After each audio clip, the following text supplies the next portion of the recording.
4, Everton 0. What a counter-attack from Tottenham. I don't know what Everton are currently, and that'll be the biggest frustration for Sean and his staff. We had 2 mistakes last week that cost us and a glaring one today, which is really, really difficult to take. And at places like this, when we know they've got firepower, know they've got varying people who can score a goal, at 2-0 you're trying to get back in the game, but you know that you might get hurt again, and we did. Good afternoon, this is The Social here on TalkSport2. Yeah, very rough time at the moment for Everton. Not the start to the season that they would have wanted. No points on the board, 7 goals conceded right at the foot of the table as well. Joining me now to go through it all is James Pendleton from the Toffee Blues podcast. James, very good afternoon to you. I mean, like I just said there, it's not been the perfect start for you, has it? Hello lads, nice one for having me. It's been a real shame. Obviously the start's not been what we were hoping for. Obviously before a ball was kicked, we knew that these games would be tough on paper, but obviously you come into the season and you, as you say, you concede 7, you don't score any, and you're out of both games long before full time is obviously disappointing. And yeah, it's obviously been a really tricky start, as you say. Was it the start that you were expecting? Just because, you know, actually last season there was a lot of praise for Dyche in the job that he did, and eventually it was, you know, quite comfortable that Everton stayed up. That was despite the points deductions and everything going on in the background. Were you expecting, I mean, especially at the back, a bit of a firmer start to the season? I mean, I wasn't expecting us to get, you know, as kind of battered as we did the first couple of games. It's funny because we did actually lose the second game of last season 4-0 away at a top 4 team, and obviously kind of from there, little by little, things got a little bit better. But no, I wasn't expecting us to be in such a dire situation. Could I have seen it having no points? Yeah, for sure. But I didn't expect us to say, you know, be sort of 7-0 in the goal scoring stakes and have another tough game against Bournemouth coming up. We looked really good on the weekend. So I was expecting a tough start, but maybe not quite as bad as things have gone now. As a fan yourself, what are you making of the you know, after the game at Tottenham, a lot of the fans jeering the players and that mood towards the current squad? You know, there seems to be a lack of connection there at the moment, and potentially with the manager as well. Yeah, I mean, you know, kind of no matter whatever happens, it's a tricky start to the season. Obviously, fans are going to be disappointed with that, but we've just got to stick together, because at the end of the day, Everton are going to a new stadium next year. It's no longer a kind of fantasy. It's no longer far out of touching distance. You know, it's something that's kind of on the horizon, something we really need to kind of stride towards. And obviously, to get to that stadium, we've got to be in the Premier League, you know, and we can't be going into that ground as a Championship side, because that would be catastrophic for the club kind of on and off the pitch. So yeah, the fans are just going to kind of stick together, and as you say, obviously the mood's not great. Obviously, I had the video last night of some fans at Euston, which went down very poorly among the majority of fans, and yeah, it's a real tough watch at the minute, but there's still a very, very long way to go, you know. I said we had a tough start last season. Things picked up a bit. They went down a bit. We had a point deduction. Went on a really good run, really bad run, really good run. It was kind of all over the place. So yeah, there's a long, long way to go yet. And you know, I think a lot of fans aren't giving up on Everton, but obviously, say pressure is ramping up a little bit. Yeah, it's very, very up and down at the moment, isn't it? Like you say. In terms of the job that Sean Dyche has done, you know, as we've said, he's steadied the ship and has done a good job in terms of keeping Everton up. But what are the fan base feeling about him at the moment as a manager? I mean, it's massively divided, to be honest with you. I'm in the camp of, you know, thinking he's saved us twice now, essentially. You know, he definitely saved us the season before last, in terms of we were, you know, dead and buried and sliding away into the Championship, and he came in, steadied the ship, as you say, and obviously kept us up by, you know, the skin of our teeth. Last season, much more comfortable in terms of points, and you know, we won enough points to be, I think, 22 clear of the bottom 3, and you know, he did absolutely fantastic last season for us, and that's why he deserves time, and that's why the fact that we started this season poorly shouldn't dictate what happens to him as Everton head coach. I think for me, absolutely should still be in a job and should be given the chance to be able to turn this around. For some fans, they're already calling for someone like David Moyes to come in, which you know, I think if you're not liking what you're seeing from Sean Dyche, you're going to struggle a little bit with David Moyes, I think. But yeah, for me, you know, I'm not saying he's got like a magic potion or, you know, kind of the master plan to keep Everton up, but he knows what he's doing. He's been in this situation umpteen times before.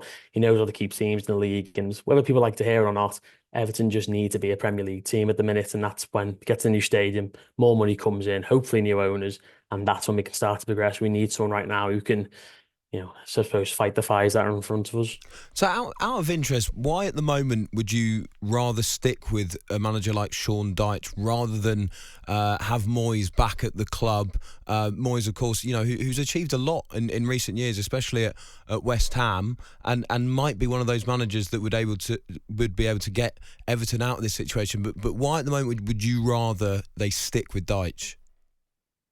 Well, because Sean Dyche deserves a chance, absolutely, first and foremost. He's finally been able to bring in some players you think will be able to change the course of the team. I think the signs we made last season were kind of, squad fillers and players who can kind of come in and pad out the squad a little bit. And obviously we had some first teamers there, some squad players, as I say. But I think he deserves a chance first and foremost. Look, David Moyes did fantastic things for Everton in a very different era of Premier League football. He's had some good jobs since then. He's had some bad jobs. He did a fantastic job at West Ham, and I'm really pleased for him they did that. But again, you got to look back at it. I know you're going back 10 years here, but you think about how David Moyes left and the fact that it was under a bit of a cloud, and people kind of forget that, and people forget that we lost a lot of games under Moyes.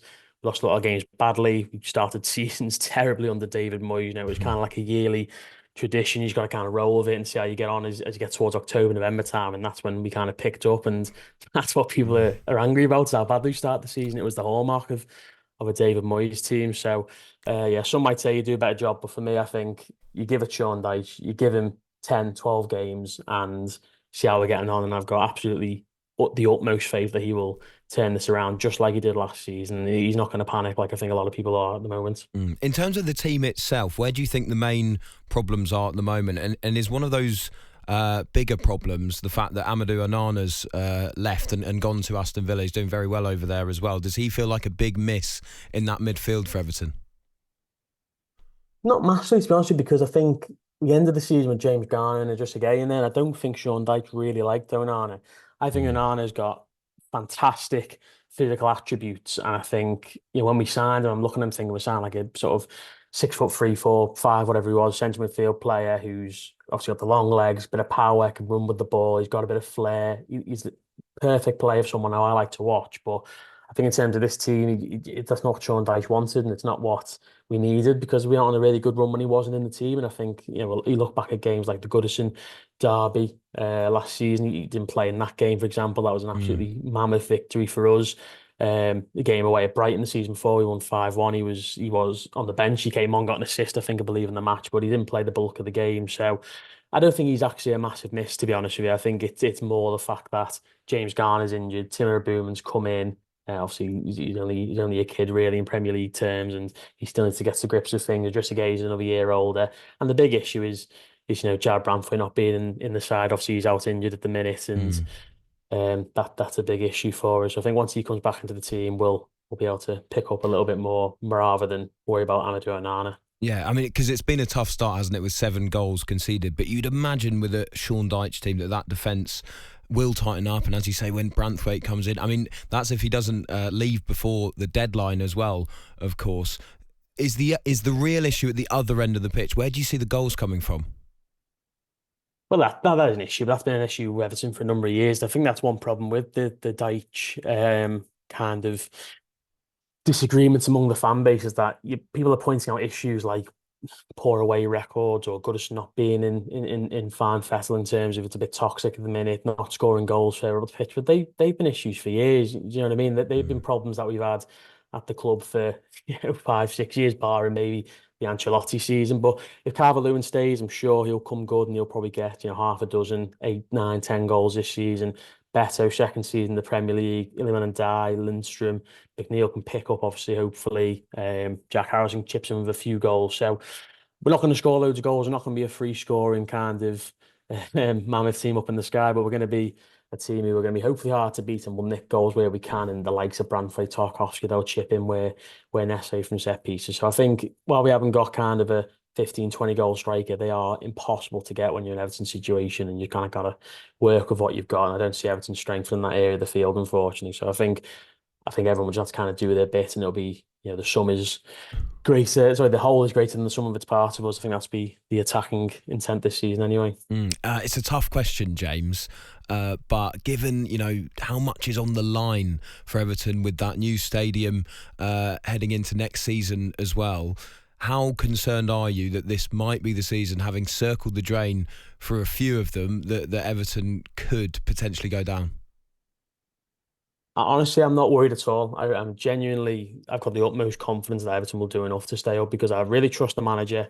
I trust the players, because they all worked super hard last season. Because we stayed up in the most trying of circumstances. Sean Dyche was the first coach to keep a team up with a points deduction, and I think not only did he do that, he did it at a canter. Really, Everton was safe for 3 or 4 games to go mathematically, and we were probably safe for 6 or 7 games to go in terms of no one really thought we were going to go down at that point.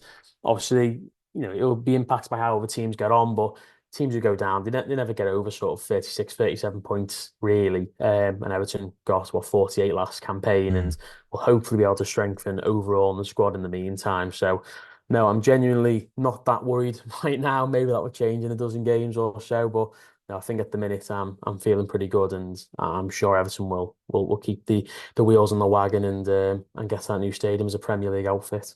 Great stuff, and good luck for the season. James, thank you very much indeed. James Pendleton there from the Toffee Blues podcast.